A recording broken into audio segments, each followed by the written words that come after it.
The chemical shipment manifests appeared routine: industrial solvents, plasticizers, stabilizing agents, materials used across dozens of legitimate manufacturing processes, from pharmaceuticals to construction materials. Standard commercial quantities, standard shipping routes, standard documentation claiming end users in industries that regularly purchase these exact chemicals. Except, pattern analysis had identified that these specific chemicals, in these specific combinations and quantities, had been systematically purchased by 17 different shell companies over 14 months. And when combined in precise formulations, these chemicals created military-grade plastic explosives indistinguishable from manufactured C4, possessing blast characteristics capable of destroying reinforced concrete structures and generating overpressure waves lethal to humans within 50 meters. Intelligence analysis revealed the network had produced 870 kilograms of finished plastic explosives over 14 months. The materials were already distributed to operational cells in 12 cities across 4 countries. Target packages had been prepared for coordinated attacks against transportation hubs, government facilities, and public gathering spaces. Execution timeline: 60 hours. Projected casualties if attacks proceeded. Estimates exceeded 3,000 dead, with another 8,000 injured, across simultaneous bombings designed to overwhelm emergency response and create cascading failures in critical infrastructure. ATF Trigger had 2.5 days to locate underground manufacturing facilities, identify distribution networks, track operational cells holding finished explosives, and neutralize the entire infrastructure before the largest coordinated bombing campaign in modern history reached execution phase. The investigation originated 18 months earlier, when ATF Explosives Division chemists analyzing debris from a failed bombing attempt in a European capital identified unusual chemical signatures. The explosive residue matched military-grade plastic explosives, but contained trace elements inconsistent with any known manufactured product. The anomalies suggested clandestine production using alternative synthesis methods and precursor chemicals not typically associated with traditional explosive manufacturing. ATF coordinated with FBI Laboratory Division and international law enforcement to develop a chemical fingerprint for the unknown explosive. Spectroscopy analysis, chromatography testing, and isotope ratio studies created a profile that could identify similar materials if they appeared in other investigations. The profile was distributed to customs agencies, hazardous materials inspectors, and law enforcement chemical analysis units across allied nations with a request to flag any materials matching the signature. The first match appeared 6 months into the distribution effort. A routine traffic stop in a major metropolitan area led to vehicle search that discovered 3 kilograms of plastic explosives hidden in door panels. Chemical analysis matched the signature from the European bombing attempt, but the traffic stop occurred 800 kilometers from the European incident. The explosive had traveled international borders and was in the hands of individuals with no connection to the original investigation. This was not isolated production. It was systematic manufacturing and distribution. Forensic examination of the vehicle yielded GPS history, showing repeated trips to an industrial district. Communications revealed encrypted messages about product delivery and production schedule. Financial records showed $48,000 in cash payments over 6 months, with notation codes suggesting chemical precursor purchases. ATF surveillance teams deployed to the industrial district identified in the GPS data. Over 3 weeks, investigators documented vehicles matching descriptions from arrested individuals' contacts, making regular deliveries to a warehouse leased to a company claiming chemical waste processing services. Thermal imaging revealed heat signatures consistent with industrial heating equipment. Power consumption data showed 24-hour operations. Chemical vapor detection identified compounds associated with explosive synthesis venting from the facility, despite filtration systems. Federal prosecutors secured warrants based on chemical weapons violations and explosives manufacturing statutes. Entry teams discovered a complete clandestine explosives production facility, industrial mixers for combining chemical precursors, temperature-controlled reaction vessels for synthesis processes, pressing equipment for forming plastic explosives into standardized blocks, quality control testing apparatus, and storage vaults holding 123 kilograms of finished military-grade plastic explosives ready for distribution. But the facility's production capacity created alarming projections.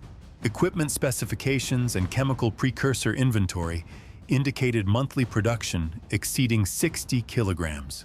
The facility had been operational for at least 9 months based on lease agreements and utility records. If operating at capacity, total production would exceed 540 kilograms. Only 123 kilograms were recovered on site. 417 kilograms were unaccounted for, already distributed to unknown recipients for unknown purposes. Interrogation of personnel arrested at the manufacturing facility provided fragmented operational details.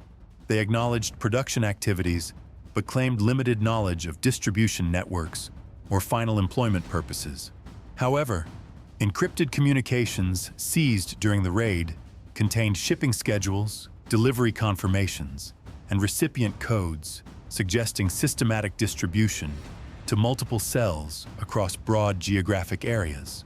Analysis of these communications became the investigation's priority. Identifying where 417 kilograms of plastic explosives had been delivered became critical to preventing catastrophic attacks. Communications forensics revealed 6 production facilities across 3 countries, each specializing in specific production stages. This compartmentalization reduced exposure risk while maintaining efficiency. Total network capacity, 350 kilograms monthly. Financial analysis tracked payments between facilities and to upstream chemical suppliers. Over 14 months, the network had spent $7.2 million acquiring precursor chemicals, production equipment, and operational security measures.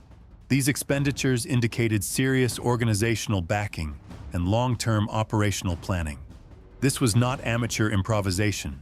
It was systematic industrial-scale production, funded by entities with significant financial resources and strategic objectives. But financial flows also revealed distribution patterns.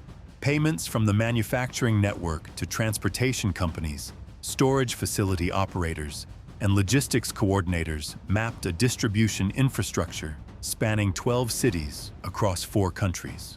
Cross-referencing these payment destinations against known extremist surveillance targets identified 8 locations previously flagged for suspicious activities.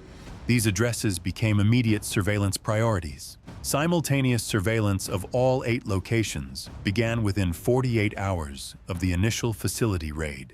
Within 1 week, investigators confirmed 6 addresses were operational cells holding distributed explosives.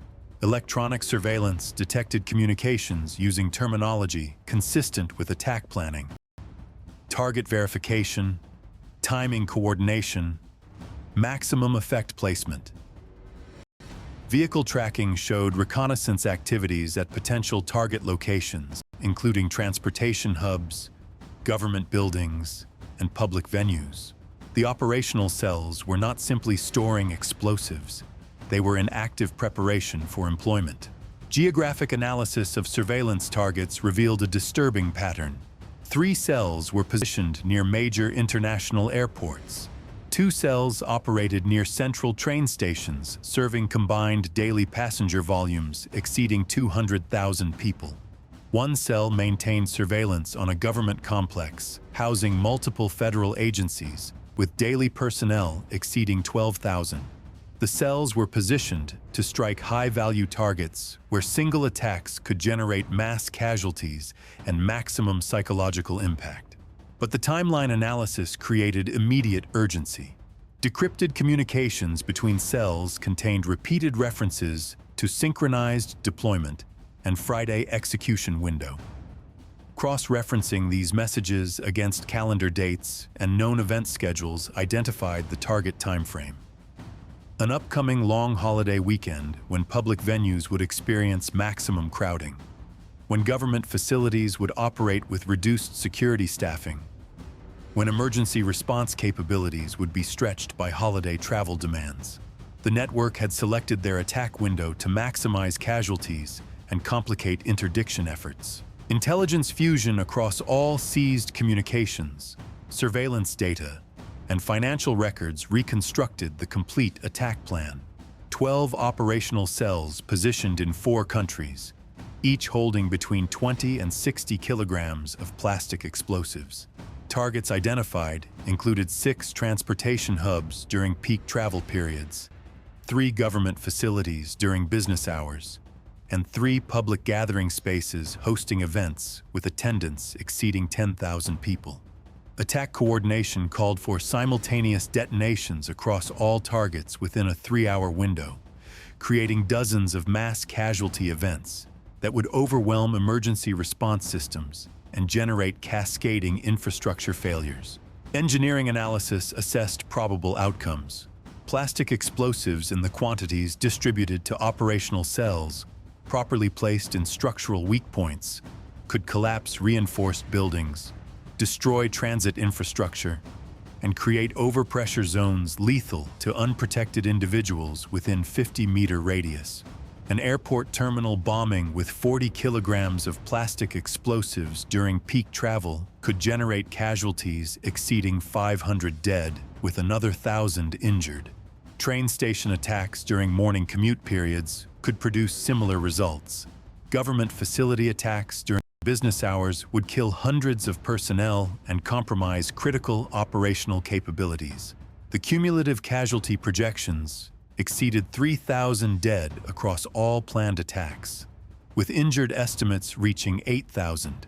Secondary effects would include infrastructure destruction, preventing emergency response access, communication system failures, complicating rescue coordination, and public panic, creating additional casualties through crowd behaviors.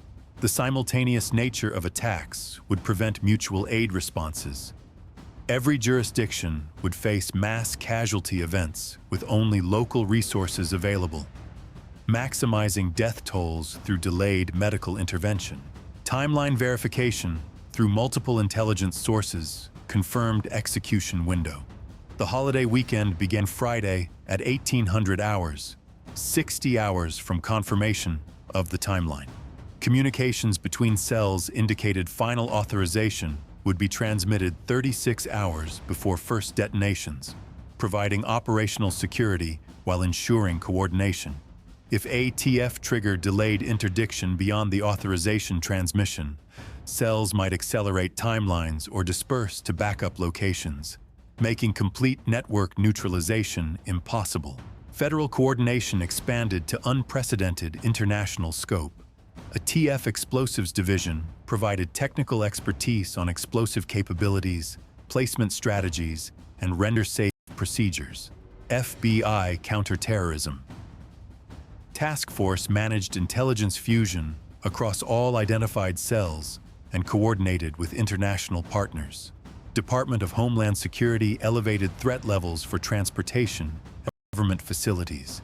International law enforcement agencies in 3 allied nations positioned tactical teams for simultaneous operations against cells in their jurisdictions. Federal prosecutors prepared extensive warrant packages for all identified locations, vehicles, individuals, and associated infrastructure. Operational planning addressed the challenges of simultaneous multinational operations. All 12 cells required neutralization within the same narrow time window to prevent alert to uncompromised cells. Communications security mandated complete operational security. No leaks, no premature movements, no indicators that would signal impending law enforcement action. Render-safe operations required specialized explosives disposal teams at each location to secure and remove materials without triggering detonations. Arrest operations needed precise execution to capture cell members without providing opportunity for deadman switches or remote detonation systems. 48 hours before the network's scheduled authorization transmission, ATF Trigger executed coordinated operations across 12 cities in 4 countries. Entry teams moved simultaneously against all operational cells at 0400 hours local time, selected to maximize tactical advantage when cell members would be in sleeping quarters with reduced alertness. 600 law enforcement personnel participated in synchronized raids designed to overwhelm any resistance and secure explosives before defensive actions could be initiated. All 12 operational cells were neutralized within 90 minutes. Total explosives recovered: 870 kilograms of military-grade plastic explosives in various stages of deployment preparation. 3 cells had completed full target reconnaissance with explosives pre-positioned in vehicles for delivery to final placement locations. 2 cells had explosives already formed into shaped charges optimized for structural destruction.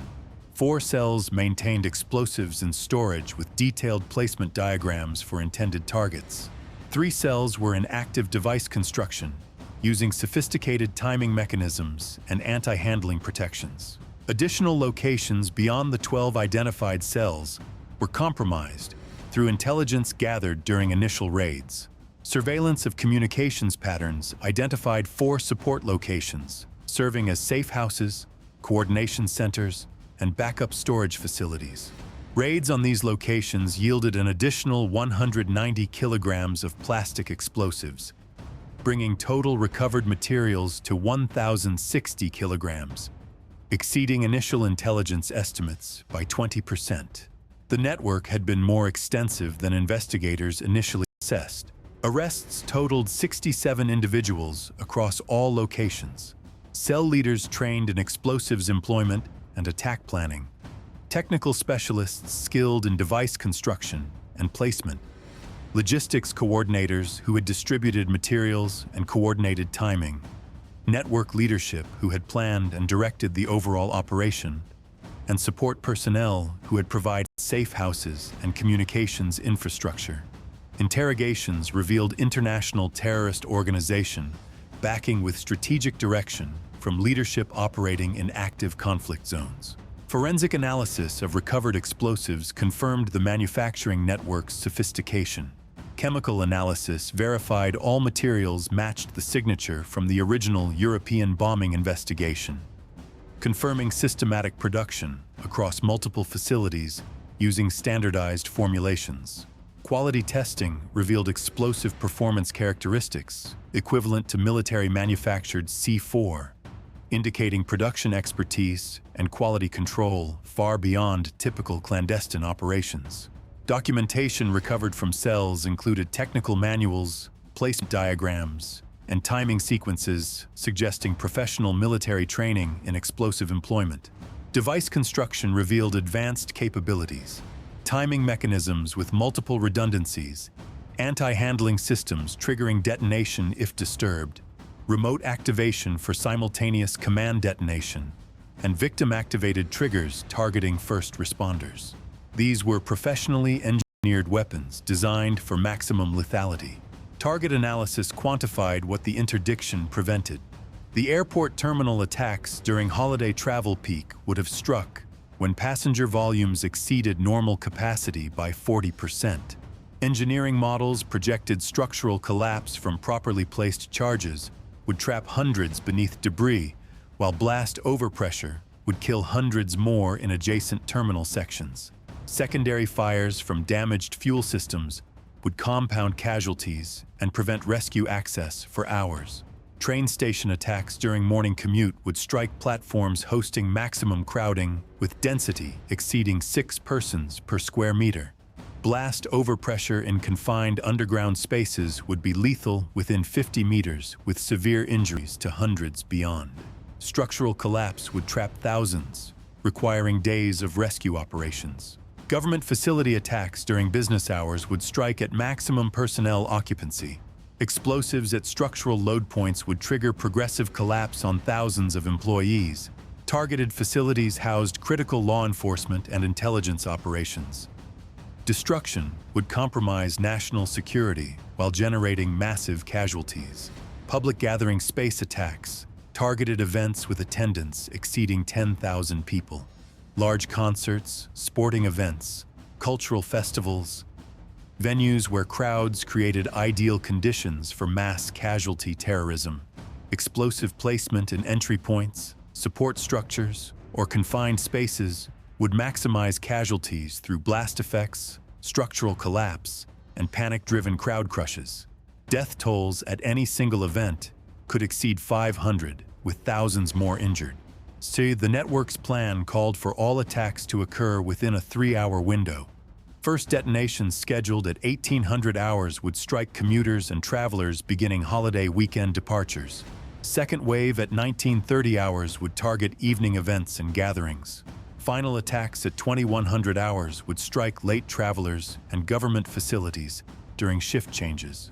The timing ensured continuous mass casualty incidents that would overwhelm emergency response, saturate medical facilities, and create nationwide panic as casualties mounted through coordinated attacks, striking across multiple time zones simultaneously. None of these scenarios occurred. Not one device detonated, not one target was struck, not one casualty resulted.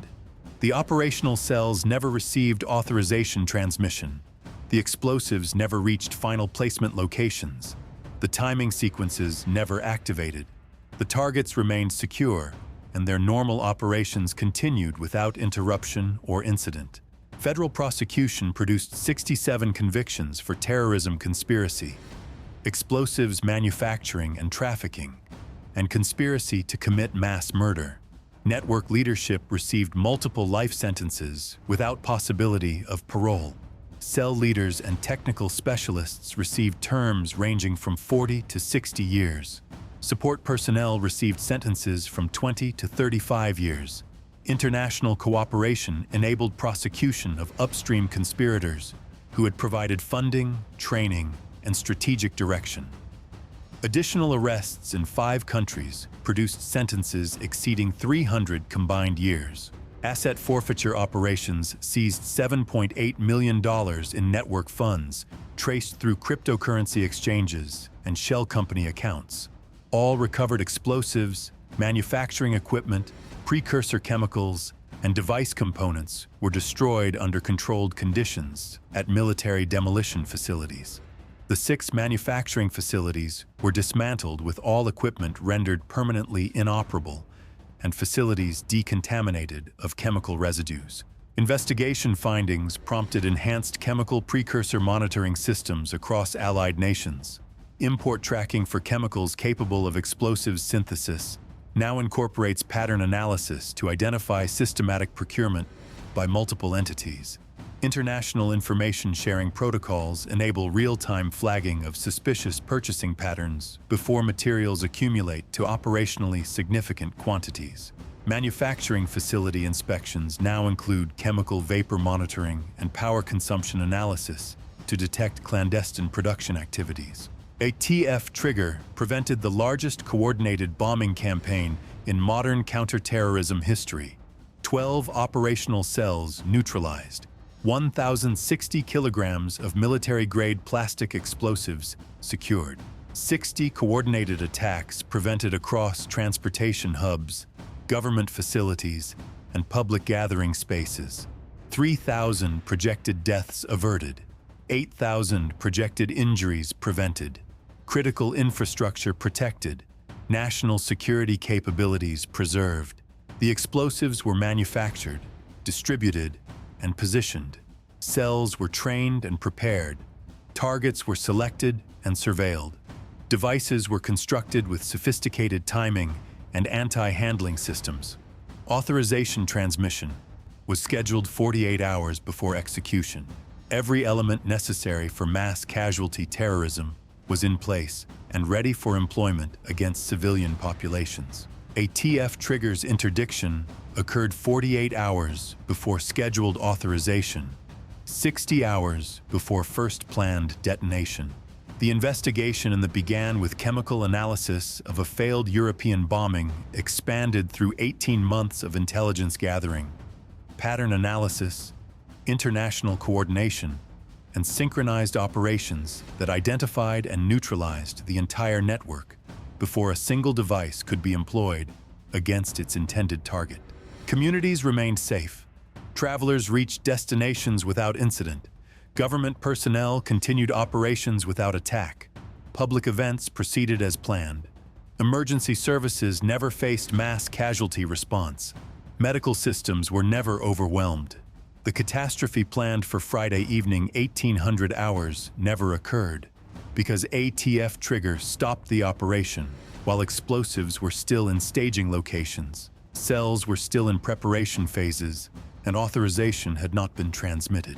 The timeline, the coordination, the intelligence fusion across multiple agencies and international partners prevented 870 kilograms of plastic explosives from reaching public spaces, transportation infrastructure, and government facilities where thousands of civilians would have been killed in coordinated attacks designed to maximize casualties and create nationwide crisis. This is a fictional dramatization inspired by federal explosives interdiction and counterterrorism concepts. It does not depict any real operation, individuals, or specific cases. All scenarios, numbers, and details are created for illustrative purposes to demonstrate the investigative methods and coordination used in major terrorism prevention operations.